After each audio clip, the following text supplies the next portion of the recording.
രാജ്യത്തെ നടുക്കിയ അഹമ്മദാബാദിൽ വൻ വിമാന ദുരന്തം. എയർ ഇന്ത്യ വിമാനം തകർന്ന് മലയാളി അടക്കം 242 യാത്രക്കാരും മരിച്ചു. അഹമ്മദാബാദ് ലണ്ടൻ വിമാനം പറന്ന ഉടൻ എയർപോർട്ടിന് സമീപം കെട്ടിടത്തിന് മുകളിലേക്കാണ് തകർന്നു വീണത്.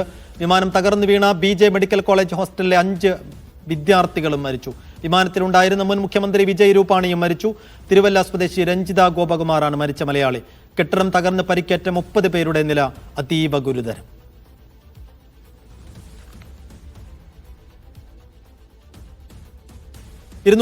യാത്രക്കാരും 12 ജീവനക്കാരുമാണ് വിമാനത്തിലുണ്ടായിരുന്നത്. ഒരാൾ പോലും ജീവനോടെ ബാക്കിയില്ല എന്ന് അങ്ങേയറ്റം ഞെട്ടലും വേദനയും ഉണ്ടാക്കുന്ന വിവരം പുറത്തു വന്നത് 1 മണിക്കൂർ മുമ്പെയാണ്. കാരണം വിമാനം പറന്നുയർന്ന ഉടൻ തന്നെ 5 മിനിറ്റിനകം തന്നെ താഴേക്ക് നിലം പതിക്കുന്നു, തീഗോളമായി മാറുന്നു. 6 നില ഹോസ്റ്റൽ കെട്ടിടത്തിന്റെ മുകളിലേക്കാണ് വിമാനം വീണത്. ആ വിമാനം കത്തിയ ഉടൻ തന്നെ ഒരാൾ പോലും ജീവനോടെ ബാക്കിയാകാൻ സാധ്യതയില്ല എന്ന വിലയിരുത്തലുകൾ വന്നിരുന്നു.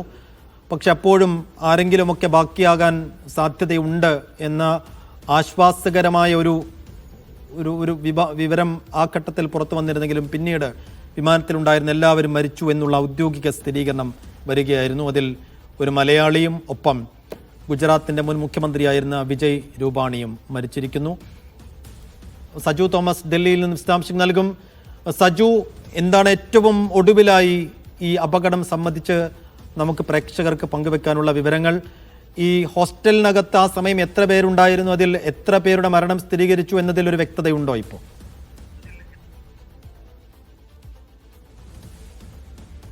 സൈഫുദ്ദീൻ, അത് സംബന്ധിച്ചൊരു ഔദ്യോഗിക വിവരം ഇതുവരെ നമുക്ക് ലഭ്യമായിട്ടില്ല. 5 വിദ്യാർത്ഥികളാണ് മരണപ്പെട്ടത് എന്നുള്ള വാർത്തകൾ മാത്രമാണ് ഏറ്റവും ഒടുവിലായിട്ട് നമുക്ക് ലഭ്യമായിരിക്കുന്നത്. എന്തായാലും ഈ ദൃശ്യങ്ങൾ കാണുന്ന പോലെ ഈ വിമാനത്തിൽ 242 പേരുടെ മരണത്തിനിരയാക്കിയ സംഭവവുമായി ബന്ധപ്പെട്ട് വളരെ വലിയ ചോദ്യങ്ങളാണ് ഇപ്പോഴും നിലവിൽ ഉയർന്നു വരുന്നത്. അതായത് വിമാനത്തിന്റെ ആകാശത്തെ അവസാന നിമിഷത്തിലെ ലഭ്യമായ ഈ ദൃശ്യങ്ങൾ നമുക്ക് കാണാൻ സാധിക്കുന്നത് ഈ 600 അടിയോളം പൊക്കത്തിൽ പറക്കുമ്പോഴും താഴ്ന്നു തന്നെയാണ് ഇതിന്റെ ചക്രങ്ങൾ ഇരിക്കുന്നത്. ഇത് ചില സൂചനകൾ മാത്രമാണ്.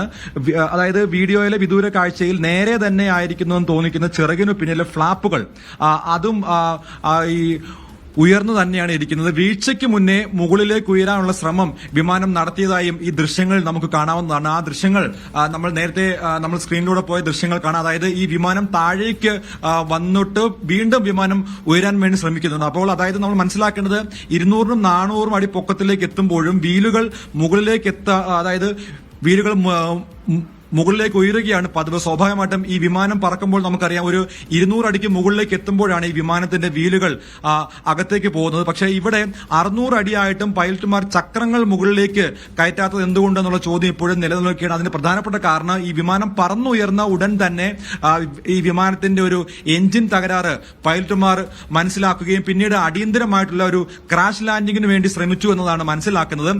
അതോടൊപ്പം തന്നെ മറ്റൊരു സാധ്യത ഇപ്പോൾ നിലനിൽക്കുന്നത് ഈ ലാൻഡിംഗ് ഗിയർ ചലിപ്പിക്കുന്ന ഹൈഡ്രോളിക് സംവിധാനത്തിന് തകരാർ അത് ഉണ്ടായേക്കാം എന്നുള്ള ചില സൂചനകളും ഇപ്പോൾ വരുന്നുണ്ട്. അതുപോലൊപ്പം തന്നെ ഈ വിമാനത്തിന്റെ കുഴപ്പം തിരിച്ചറിഞ്ഞാനുള്ള ശ്രമം ആരംഭിച്ചതായാണ് ഈ ദൃശ്യങ്ങളിൽ നമുക്ക് കാണാൻ സാധിക്കുന്നത്. നമ്മൾ ഈ കാണുന്ന ദൃശ്യങ്ങളിലൂടെ അതായത് ഈ വിമാനം ഉയർന്നു വീണ്ടും താഴേക്ക് വന്നിട്ട് വീണ്ടും വിമാനം ഉയരാൻ വേണ്ടി ശ്രമിക്കുന്ന ദൃശ്യങ്ങളാണ് നമുക്കതിലൂടെ മനസ്സിലാക്കുന്നത്. ഇതോടൊപ്പം തന്നെ ഈ ഫ്ലാപ്പുകൾ നേരെയാക്കുന്നതിൽ എന്തെങ്കിലും പ്രശ്നങ്ങൾ അതിലുള്ള എന്തെങ്കിലും ഒരു സങ്കീർണമായിട്ടുള്ള പ്രശ്നങ്ങൾ ഉണ്ടായോ, ഇത്തരം വലിയൊരു അപകടത്തിന് ഉണ്ടായോ എന്നുള്ള സംശയം ഇപ്പോഴും നിലനിൽക്കുകയാണ്. ഈ ടേക്ക് ഓഫ് ചെയ്യുമ്പോഴും പറന്നു കയറുമ്പോഴും ചിറകിന് പിന്നിലെ പാളികൾ അത് താഴ്ത്തി വെക്കുന്നതാണ് സ്വാഭാവികമായിട്ട് വിമാനത്തിന്റെ പതിവ്. നമ്മൾ കണ്ടിട്ടുള്ളത് അങ്ങനെയാണ്. പക്ഷേ ഈ ലിഫ്റ്റിംഗ് കുറഞ്ഞതിൽ 2 കാര്യങ്ങളും സംഭവിച്ചേക്കാം എന്നുള്ള ചില ആശങ്കകളാണ് ഇപ്പോൾ നിലനിൽക്കുന്നത്. എന്നാൽ ഈ ഇപ്പോൾ ഉണ്ടായ വിമാനാപകടത്തിൽ 3505 മീറ്റർ നീളമുള്ള റൺവേയിലെ വെറും 1900 മീറ്ററിൽ താഴെ ദൂരം മാത്രം ഉപയോഗിച്ച് പറന്നുയർന്ന ഈ വിമാനത്തിലെ ഫ്ലാപ്പുകൾ ഉയരാനുള്ള ഓട്ടത്തിൽ തന്നെ താഴ്ന്നു തന്നെയായിരുന്നാണ് ഈ ദൃശ്യങ്ങളിലൂടെ നമുക്ക് മനസ്സിലാക്കാൻ സാധിക്കുന്നത്. അതായത് ഉയർന്നു കഴിഞ്ഞ് ഏകദേശം 1000 അടി ആകുമ്പോഴാണ് ഈ വിമാനത്തിന് നല്ല വേഗം കിട്ടിയ ശേഷം ഫ്ലാപ്പുകൾ നേരെയാക്കുക. അതുവരെ ഈ ഫ്ലാപ്പുകൾ താഴ്ന്നു തന്നെയാണ് ഇരിക്കുന്നത്. ഈ ഫ്ലാപ്പുകൾ എന്ന് പറയുന്നത് വിമാനത്തിന് വേഗത നൽകുന്നതിന് വേണ്ടിയുള്ള സംവിധാനമാണ് ഈ ഫ്ലാപ്പുകൾ. അത് താഴ്ന്നു തന്നെ ഇരിക്കുകയാണെങ്കിൽ വിമാനത്തിന് ഒരു തള്ളൽ അനുഭവപ്പെടുകയും വിമാനത്തിന് കൂടുതൽ ഊർജ്ജം ലഭിക്കുകയും ചെയ്യുകയാണ് ചെയ്യുന്നത്. എന്നാൽ ഇവിടെ നോക്കുകയാണെങ്കിൽ ഈ വിമാനം 625 അടിയിൽ വെച്ചാണ് ഇത്തരത്തിലുള്ള ഒരു അപകടം ഉണ്ടായിരിക്കുന്നത്. അതേസമയം 200-400 അടിയിൽ മുകളിലേക്ക് വലിച്ചു കയറ്റിക്കൊണ്ടിരിക്കുന്ന വീലുകൾ ഈ പൊക്കത്തിലും എന്തുകൊണ്ടാണ് താഴ്ന്നു തന്നെ നിൽക്കുന്നത് എന്നുള്ള ഒരു ചോദ്യം നിലനിൽക്കുകയാണ്. അതിന്റെ പ്രധാനപ്പെട്ട ഒരു കാരണമെന്ന് പറയുന്നത് വിമാനം ഉയർന്ന ഉടൻ തന്നെ ഒരു സാങ്കേതിക പ്രശ്നം പൈലറ്റിന് മനസ്സിലാവുകയും പൈലറ്റ് ഉടൻ തന്നെ വിമാനം ഒരു ക്രാഷ് ലാൻഡ് ചെയ്യാൻ വേണ്ടി ശ്രമിച്ചു എന്നതാണ് ഇപ്പോൾ നമുക്ക് പ്രാഥമികമായിട്ട് ഇതിൽ നമുക്ക് മനസ്സിലാക്കേണ്ടത്. ഇതൊരു സൂചനകൾ മാത്രമാണ്. ഈ ദൃശ്യത്തിൽ നമുക്ക് മനസ്സിലാക്കാൻ പറ്റുന്ന ചില സൂചനകൾ മാത്രമാണ്. അങ്ങനെയാണെങ്കിൽ എന്തുകൊണ്ട് ഈ വിമാനം ഉടൻ തന്നെ ടേക്ക് ഓഫ് ചെയ്യേണ്ടി വന്നു എന്നുള്ളതിനെ പറ്റിയുള്ള കൂടുതൽ വിശദാംശങ്ങൾ ലഭ്യമാകേണ്ടത് ഇതിന്റെ ബ്ലാക്ക് ബോക്സ് ലഭിക്കുമ്പോൾ മാത്രമാണ്. അത്തരത്തിൽ ബ്ലാക്ക് ബോക്സ് ലഭിക്കുമ്പോഴാണ് കൃത്യമായിട്ട് എന്ത് തരം ഒരു സൂചന അപായ മുന്നറിയിപ്പാണ് പൈലറ്റ് നൽകിയതെന്നും എന്ത് കാരണമാണ് അടിയന്തരമായി വിമാനം താഴെയിറക്കാനുണ്ടായ പ്രത്യക്ഷമായ കാരണം എന്താണെന്നും ലഭ്യമാവുകയുള്ളൂ. എന്തായാലും ഈ ലാൻഡിംഗ് ഗിയർ ലിവറിന് മറ്റെന്തെങ്കിലും പ്രശ്നങ്ങളായിട്ട് ഈ വിമാനത്തിന്റെ വീലുകൾ താഴേക്ക് തന്നെ ഇരുന്നതാണോ, അല്ലെങ്കിൽ അത് ഉയരുന്നതിലെ മറ്റെന്തെങ്കിലും സാങ്കേതിക പ്രശ്നങ്ങളാണോ, അല്ലെങ്കിൽ ഈ DCA പറയുന്നത് പോലെ തന്നെ വിമാനത്തിലേക്ക് പക്ഷികൾ വന്നിടിച്ചത് മൂലമുണ്ടായ അപകടമാണോ എന്നുള്ളതിനെ പറ്റിയുള്ള കൃത്യമായിട്ടുള്ള അന്വേഷണം നടക്കേണ്ടതുണ്ട്. അല്പസമയം മുമ്പ് ഈ സ്ഥലം സന്ദർശിച്ച വ്യോമയാന മന്ത്രി രാംമോഹൻ നായിഡു വ്യക്തമാക്കിയത് കൃത്യമായിട്ടുള്ള അന്വേഷണം നടക്കുകയാണെന്നും അന്വേഷണം നടത്തി അന്വേഷണത്തിന് ഒടുവിലാണ് കൃത്യമായിട്ടുള്ള ഒരു നിഗമനത്തിലേക്ക് എത്തുവാൻ സാധിക്കൂ എന്നാണ് അദ്ദേഹം വ്യക്തമാക്കിയിരിക്കുന്നത്. എന്തായാലും ഈ വിമാനവുമായി ബന്ധപ്പെട്ട് നമുക്ക് ഈ ദൃശ്യങ്ങളിൽ നിന്നാണ് ഇത്തരം ഒരു സൂചനകളിലേക്ക് നിലവിൽ എത്തുവാൻ സാധിക്കുക. വിമാനം ഉയർന്നു പൊങ്ങിയിട്ട് വീണ്ടും അത് താഴ്ന്നതിനുള്ള പ്രധാനപ്പെട്ട കാരണം ഈ DGCA സൂചിപ്പിക്കുന്നത് പോലെ വിമാനത്തിലേക്ക് പക്ഷികൾ ഇടിച്ചത് കൊണ്ടാണോ എന്നുള്ളൊരു വ്യക്തത വരുത്തേണ്ടത് ഈ അന്വേഷണത്തിനായിരിക്കും. ആ അന്വേഷണ റിപ്പോർട്ട് വന്നെങ്കിൽ മാത്രമേ കൃത്യമായിട്ട് വിമാനത്തിന് എന്താണ് സംഭവിച്ചത്, ഇതിന്റെ ഈ ഒരു ക്രാഷ് ലാൻഡിങ്ങിന് വേണ്ടി ശ്രമിച്ചപ്പോഴാണോ ഇത്തരത്തിലുള്ള ഒരു അപകടം ഉണ്ടായത്, അതോ വിമാനത്തിന്റെ എഞ്ചിന് സ്വാഭാവികമായിട്ടും ഒരു തകരാറ് വന്നത് മൂലം വിമാനം അടിയന്തരമായി താഴെ ഇറക്കാൻ വേണ്ടിയുള്ള ശ്രമത്തിനിടയിലാണ് വലിയ ഒരു ദുരന്തത്തിലേക്ക് വഴിവെച്ചത് എന്നുള്ളതിനെ പറ്റിയുള്ള വിശദാംശങ്ങൾ ലഭ്യമാകുന്നത് ഇതിന്റെ ഒരു അന്വേഷണത്തിലാണെന്നാണ് നിലവിൽ നമുക്ക് മനസ്സിലാക്കാൻ സാധിക്കുന്നത്. സൈഫുദ്ദീൻ. ശരി, വിമാനം തകരാനുണ്ടായ കാരണങ്ങളെക്കുറിച്ച് വിവിധ തരം അനുമാനങ്ങളാണ് ഇപ്പോൾ ഉയരുന്നത്. ഒന്നിലും ഒരു വ്യക്തത ഈ സമയമില്ല.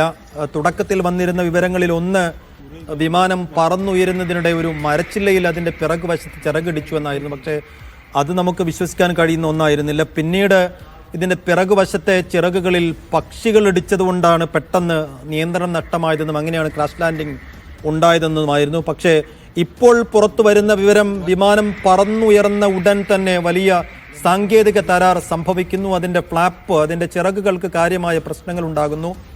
നിയന്ത്രിക്കാൻ പലതരത്തിൽ നിയന്ത്രണത്തിൽ കൊണ്ടുവരാൻ പൈലറ്റ് ശ്രമിച്ചെങ്കിലും അതൊന്നും വിജയിച്ചില്ല. പിന്നീട് ക്രാഷ് ലാൻഡ് നടത്താൻ എന്ന് വെച്ചാൽ എവിടെയെങ്കിലും വിജയകരമായി തന്നെ വലിയ പരിക്കുകളില്ലാതെ ഇടിച്ചിറക്കാനുള്ള ശ്രമം പൈലറ്റ് നടത്തിയെന്ന് മനസ്സിലാക്കുന്നു. പക്ഷേ അതും പാളുകയാണ് ഉണ്ടായത്. അതും പാളുന്ന ഘട്ടത്തിലാണ് ഒരു മെയ്ഡേ കോൾ ഇതിൻ്റെ കേന്ദ്രങ്ങളിലേക്ക് പോയത്. പക്ഷേ അപ്പോഴേക്കും പൂർണ്ണമായും കാര്യങ്ങൾ വൈകിയിരുന്നു എന്നാണ് മനസ്സിലാക്കുന്നത്. ഈ മെയ്ഡേ കോൾ വന്നതിന് പിന്നാലെ വിമാനവുമായുള്ള പൂർണ്ണമായ ആശയവിനിമയം നഷ്ടമാവുകയും സെക്കൻഡുകൾക്കിടെ വിമാനം കെട്ടിടത്തിന് മുകളിലേക്ക് പതിക്കുകയും പൂർണ്ണമായും കത്തിയമർന്ന ഒരു തീഗോളമായി മാറുകയും ചെയ്തു എന്നുള്ളതാണ്. എന്തായാലും ഈ സമയം വ്യോമയാന മന്ത്രി രാംമോഹൻ റെഡ്ഡി അങ്ങോട്ടേക്ക് എത്തിച്ചേർന്നിരിക്കുന്നു.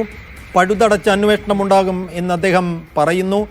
പക്ഷേ അന്വേഷണവും പരിശോധനയും ഒക്കെ നടന്നേക്കാം, ഇതിൻ്റെ വിവരങ്ങളും പുറത്തു വന്നേക്കാം. പക്ഷെ ഒരാളെ പോലും നമുക്ക് രക്ഷപ്പെടുത്താൻ സാധിച്ചില്ല എന്നുള്ളതാണ് ദുഃഖകരമായ യാഥാർത്ഥ്യം. 242 പേരും മരിച്ചിരിക്കുന്നു എന്ന് മാത്രമല്ല, വിമാനം പതിച്ച ഹോസ്റ്റൽ കെട്ടിടത്തിലെ